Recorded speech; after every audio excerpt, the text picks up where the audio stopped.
ധാരാളം പോഷകങ്ങൾ അടങ്ങിയിട്ടുള്ള ഒന്നാണ് മണിത്തക്കാളി. പണ്ടത്തെ തലമുറ. ഹായ് ഫ്രണ്ട്സ്, അപ്പം നമ്മൾ ഇന്ന് ഹെയർ ഓയിലാണ് തയ്യാറാക്കാൻ പോകുന്നത്. വളരെ ചെറിയ അളവിൽ എനിക്ക് ആവശ്യമുള്ള കുറച്ച് ഓയിലാണ് ഞാൻ ഇന്നിപ്പോൾ തയ്യാറാക്കാൻ പോകുന്നത്. മണിത്തക്കാളി കൊണ്ട് ഹെയർ ഓയിൽ ഉണ്ടാക്കി കഴിഞ്ഞാൽ ഹെയർ നന്നായിട്ട് ഗ്രോ ചെയ്യുമെന്നാണ് പറയുന്നത്.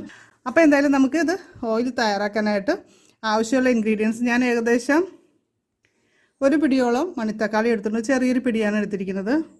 ഇതാണ് നമ്മുടെ മണിത്തക്കാളി. മണിത്തക്കാളി ഒരുപാട് ഔഷധ ഗുണമുള്ള ഒരു ചെടിയാണ്. അപ്പോൾ അതിലെ പഴമാണ് കേട്ടോ മണിത്തക്കാളി എന്ന് പറയുന്നത്.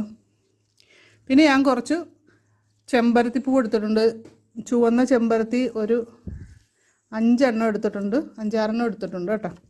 അപ്പോൾ ഇത്രയാണ് നമ്മുടെ ഇൻഗ്രീഡിയൻസ് വേണ്ടത്. ഇനി നമുക്ക് കുറച്ച് വെളിച്ചെണ്ണയാണ് ഞാൻ എടുക്കുന്നത്. അപ്പോൾ എല്ലാവരും ചോദിക്കുന്ന കാര്യമാണ് നമുക്ക് നല്ലെണ്ണയിൽ ഉണ്ടാക്കാവോ എന്നൊക്കെ. നമ്മൾ സാധാരണ യൂസ് ചെയ്യണ എണ്ണ ഏതാണോ ആ ഓയിൽ നമുക്ക് എടുക്കാം. അപ്പോൾ ഞാൻ കൂടുതലും വെളിച്ചെണ്ണയിലാണ് ഓയിൽ പ്രിപ്പയർ ചെയ്യുന്ന. കാര്യം ഞാൻ വെളിച്ചെണ്ണയാണ് മെയിനായിട്ട് യൂസ് ചെയ്യുന്നത്, അതുകൊണ്ടാണ് കേട്ടോ. അപ്പോൾ നിങ്ങൾ പതിവായിട്ട് യൂസ് ചെയ്യണ എണ്ണ, നിങ്ങളുടെ ശരീരത്തിന് പിടിക്കുന്ന എണ്ണ ഏതാണോ അത് വെച്ചിട്ട് നമുക്ക് ഈ ഒരു ഓയിൽ തയ്യാറാക്കാം. പിന്നെ നമ്മൾ ഓയിൽ ആദ്യമായിട്ട് മാറിയൊക്കെ യൂസ് ചെയ്യുമ്പോൾ നമ്മളെപ്പോഴും ചെറിയ അളവിൽ വേണം ഉപയോഗിക്കാനായിട്ട്. അത് കുട്ടികൾക്കാണെങ്കിലും മുതിർന്നവർക്കാണെങ്കിലും ആ രീതിയിൽ തന്നെ ചെയ്യണം. അപ്പോൾ നമുക്കൊട്ടും സമയം കളയേണ്ട, നമുക്ക് ഓയിൽ തയ്യാറാക്കാനായിട്ട് പോവാം. നമ്മളൊരു ചുവട് കട്ടിയുള്ള പാത്രം അടപ്പത്ത് വെച്ചിട്ടുണ്ട്. നമ്മൾ ഇതേപോലത്തെ ഒരു ചെറിയ കപ്പിൽ വെളിച്ചെണ്ണയാണ് നമ്മൾ ഒഴിച്ചു കൊടുക്കുന്നത്.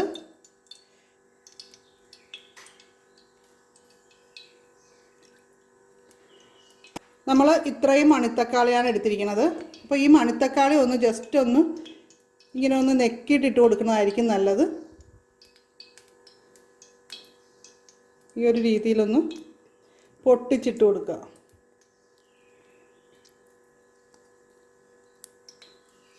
അപ്പോൾ നമ്മളിത് ഇങ്ങനെ കൂടെ ഇട്ട് കൊടുക്കുന്നുണ്ട് എണ്ണയിലേക്ക്.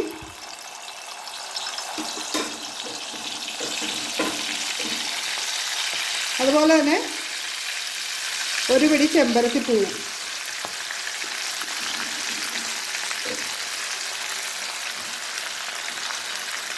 ഇതൊന്ന് ഇളക്കി കൊടുക്കുക. എന്നിട്ട് ചെറിയ തീയിൽ നമുക്കിത് പാകപ്പെടുത്തിയെടുക്കാം.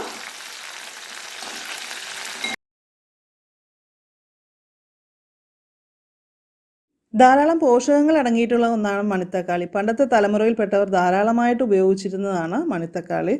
ആയുർവേദ, പ്രകൃതി ചികിത്സയിലൊക്കെ ഇത് മരുന്നായിട്ട് ഉപയോഗിക്കുന്നതാണ്. മുടി കൊഴിച്ചിലുള്ളവർ ഇതിൻ്റെ കായ കഴിക്കുന്നതും വളരെ നല്ലതാണ്. വൈറ്റമിൻ്റെ കുറവ് മൂലം മുടി കൊഴിച്ചിലുണ്ടാവാനായിട്ട് സാധ്യതയുണ്ട്. അപ്പോൾ ഇത്തരം പ്രശ്നങ്ങളൊക്കെ അകറ്റാനായിട്ട് ഇതിൻ്റെ കായ നമ്മൾ കഴിക്കുന്നതും നല്ലതാണ്. വായിലുണ്ടാകുന്ന അൾസറിന് ഇതിൻ്റെ കായ കഴിക്കുന്നത് വളരെയേറെ ഗുണകരമായിട്ടുള്ള ഒരു കാര്യമാണ്. നമ്മുടെ ശരീരത്തിലുള്ള ടോക്സിൻസിനെയൊക്കെ പുറത്തു കളയാനായിട്ടുള്ള പ്രകൃതിദത്തമായിട്ടുള്ള മാർഗ്ഗമാണ്.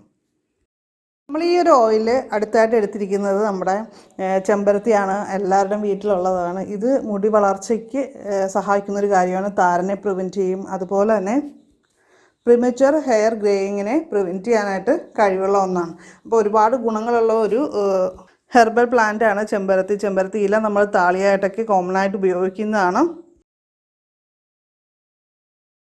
ഇപ്പോൾ ഒരുപാട് നാളത്തേക്ക് വെച്ചിരിക്കാനുള്ളതല്ല. ഇനി നമ്മളൊരു ഇൻഗ്രീഡിയൻ്റ് കൂടി ഇടുന്നുണ്ട്.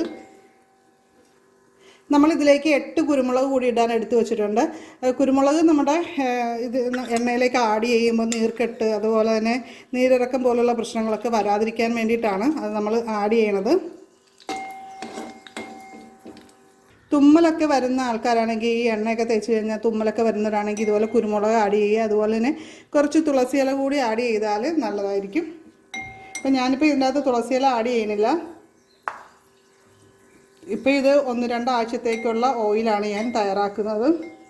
അപ്പോൾ ഞങ്ങൾക്ക് 2 പേർക്കും കൂടി ആകുമ്പോൾ മിക്കവാറും 1-1.5 ആഴ്ച കൊണ്ട് തന്നെ തീരും. ആ ഒരു രീതിയിലുള്ള ഓയിലാണ് നമ്മൾ പ്രിപ്പയർ ചെയ്യുന്നത്. അപ്പോൾ നമുക്ക് തീ ഓഫ് ചെയ്യാം. നമ്മുടെ ഓയിൽ റെഡി ആയിട്ടുണ്ട്.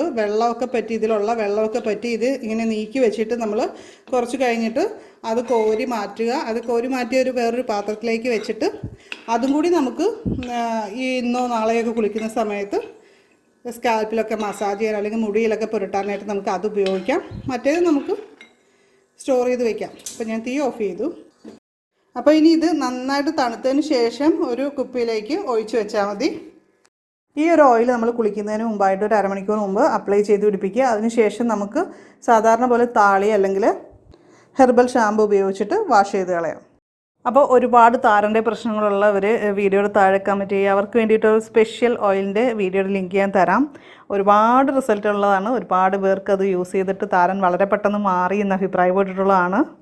അപ്പോൾ ഈ വീഡിയോ യൂസ്ഫുൾ ആയി തോന്നിയാൽ ലൈക്ക് ചെയ്യുക. നിങ്ങളുടെ അഭിപ്രായങ്ങൾ, ക്വസ്റ്റ്യൻസ് ഒക്കെ കമൻറ്റ് ചെയ്യാവുന്നതാണ്. നമ്മുടെ ചാനൽ ആദ്യമായിട്ട് കാണുന്നവരുണ്ടെങ്കിൽ സബ്സ്ക്രൈബ് ചെയ്യുക. നോട്ടിഫിക്കേഷനായിട്ട് ബെല്ലൈക്കൺ ക്ലിക്ക് ചെയ്ത് ഓളെന്ന് സെലക്ട് ചെയ്യുക.